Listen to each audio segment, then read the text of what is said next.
I gotta stop passing. You can give it to me, Bruce. Yeah, I can just when I'm up here.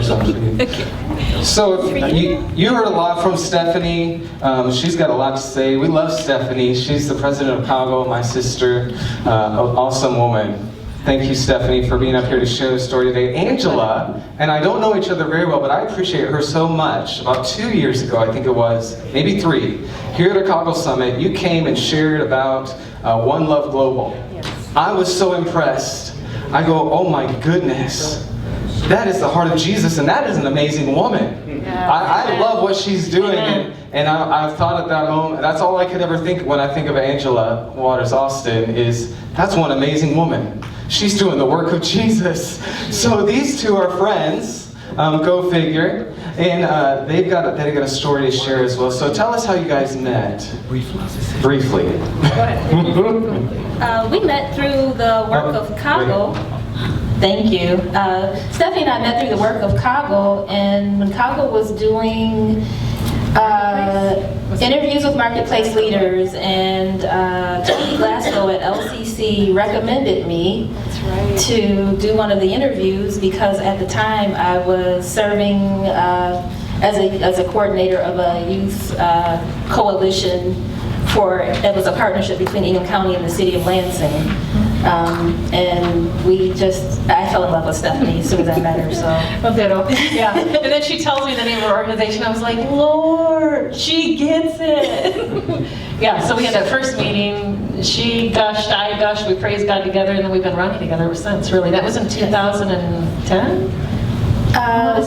Right around that time, yeah. Tell us about some ways you guys have worked together in the last couple of years. That's 6 years now, 7 years. Wow. So we did the Marketplace Forum, right? We partnered really closely together with that when you did the statistical part, right? You did that survey, remember? And I did my survey, and then we brought them together. So you want to talk about that a little bit? Yeah, so I'm thinking time-wise. Yeah, that's about right. So President Obama launched the My Brother's Keeper Challenge, and Mayor Bonero was the second mayor in the entire country to take the challenge. And the very first step in that was bringing together community partners, and COGL was just, of course, we'll be there. And the second step, of course, was looking at data and really understanding what the demographics of the community were, as well as what was really holding back boys and young men of color in particular from achieving success. And we learned a lot just from looking at the data, and it wasn't until we looked at the entire lifespan of our boys and young men of color that we really understood that we had really major systemic problems. And when we came together, we had just finished interviewing the top kind of elite 80 or so leaders that were recommended to us across the city about what they perceived to be the top 3 issues in the city. And then at that time, the two of us came together on her initiative and our finished survey and brought the marketplace leaders together. And what we realized was that our top 4 priorities across really the region, everyone, they mirrored the Power of We Consortium, right? So the 3 of us coupled kind of came together and pulled a meeting together and said, hey, you guys, we're just gonna align with what you're already doing because it makes sense. Our data agrees with yours, and just so you know, the Christians are on board, and that's where we first started to run. So can you guys take us into the belly of the whale? You've done ministry together. You're friends. You really are friends. So what we want you to hear is, in every love relationship or relationship, something comes to challenge the fabric of that relationship. Yeah. And I'd like for Angela to start off. What, from your side of the table, what was the issue and the impact it had on you? Just be real. Okay, let me say this so she doesn't feel so bad, because she's so sweet. I totally screwed up, okay? So she's gonna put it out there real and tell you what it was, and I'm good with it. So there's no tension in the room, okay? We've had this conversation beforehand. Context. So if any of you had heard that Black Lives Matter was going to be here today, would you have second guessed showing up? Anybody honest enough to admit you would have had some questions about that? How many have you heard that Black Lives Matter is organized by folks other than black people, and that they are terrorists who are anti-police and want to harm the police? How many of you have heard that?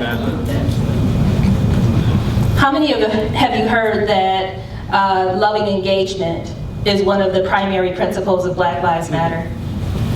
Yeah, not so many. Right. So I'll reveal to you that I'm one of the co-founders of Black Lives Matter Lansing, and I serve on the Black Lives Matter Global Network. And I do that because I am called to radical love. And we do our work through loving engagement, and that was where some of the tensions began. And that Black Lives Matter is about loving all people and loving all Black people, because as you heard, some of us don't love ourselves, and we don't love people that look like us. And that even within the Black community, we still find a way to other. We still find a way to oppress. And for me, it began with overcoming homophobia and transphobia, and many of the other ways that we can other and even divide ourselves within our families and actually put our children out of our homes because of sin. And until we recognize the sinfulness that causes us to judge and to divide, it's really hard to get to the place where we can actually radically love and really walk in the footsteps of Jesus. And so through politics is really, I think, at the heart of the conflict that Stephanie and I began to experience. I'm so sorry still. Well, and I'm just sad to say that it So what actually caused a happened? season where... What actually happened, so they can get get some Okay, brand let me new- tell Yeah, myself. you can tell. All right, so I'm thinking I'm doing a good thing, and we're doing these e-newsletters. We're partnering with Black Lives Matter. I'm so proud. This white lady, I'm so excited. I'm really doing this intentional love, right? So I move it to the top of our e-newsletter, thinking I'm gonna make it the main priority. I'm like, yeah, here's what we're doing. We're loving Jesus, and right below it, my friend sends me from Right to Life. Right to Life, Black Lives Matters. He's our new website. We want to support this as well. So I put that in there, not being culturally aware of the reality of the shame and some of the connotations that has within Black culture, how that comes across as blaming and shaming, and how that's a real issue. And it was hurtful. It was very hurtful. So I'll leave it to you to kind of share your perspective there. So I wounded you, basically. Yeah, so well, it started a dialogue about abortion and the idea of right to life and right to choice, and we disagreed. We disagreed. So agreeing that life matters, all lives matter, but politically, where we aligned ourselves were different, and for different reasons, but ultimately because of our faith. So we could both make a strong faith argument for our positions, and then find ourselves on opposing sides. And I think that was really the first conflict, and just really understanding that politics gets really messy and it gets in the way, and I totally understand why Jesus was not a politician. And so we worked through that, right? Like we had that meeting, which was different from my cultural perspective. Like we don't. What did I tell you when we went into the meeting? I know, you said this is normal, and I'm not gonna lie, I was a little white chick freaking out, okay? I'm walking to this meeting with a bunch of people, because they do everything in panels, like that's a cultural thing, and I'm like, from my perspective, white culture, I was like, I am in so much trouble. I'm like, I am going to the principal's office, and I am in trouble. I'm wigging out, my heart's going, So I said, Stephanie, I'll go to this meeting with you. Just chill out, okay? Go to the meeting. And I went. But I was freaking out. I'm gonna be real, okay? I was, right? I think I used half a box of Kleenex. Yes. And I told Stephanie, when you get in this meeting, don't cry. I told No, her. you cannot tell me. Pastor G knows. That's just not I happening. told her, I said, Stephanie, you get in this meeting, do not cry. Yeah, Just wow. listen, right? And what I was trying to do was bring her into a place where other people felt heard. Yeah.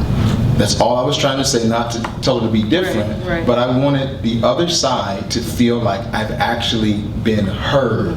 Yeah. Because how we feel is, we talk, but it doesn't matter to you all, because it's all about what you feel. come on, amen. So whenever there's tension, in order for anything to move forward, we always have to acquiesce to your position. Yeah. And so moving forward means I die, you live. Come on. So going into it, I knew Stephanie was not aware of that feeling. So I was trying to say to her, step back so that the issue can truly be put on the table. Are we on the same page? Yeah, come on. All right, so Amen. when we came to the meeting, how did you feel?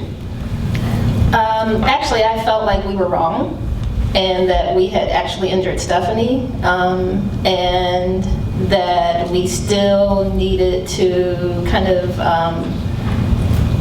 not speak our truth, and that it was more important to take care of Stephanie and her emotional state than it was to actually get to the truth. And that's the situation, I think, that not just black folks, but people of color in general, is that, you know, we've been conditioned and trained, and that it is our job to take care of other people, and that like, we don't have feelings. And it's so systemic to the point that even the medical profession, I don't want to offend any physicians that may be in the room, that black people don't feel pain in the same way that white people do, that we can endure. And that because that is historically the role that we have played, people have that expectation that that we will take on other people's suffering. We call it being other people's mules.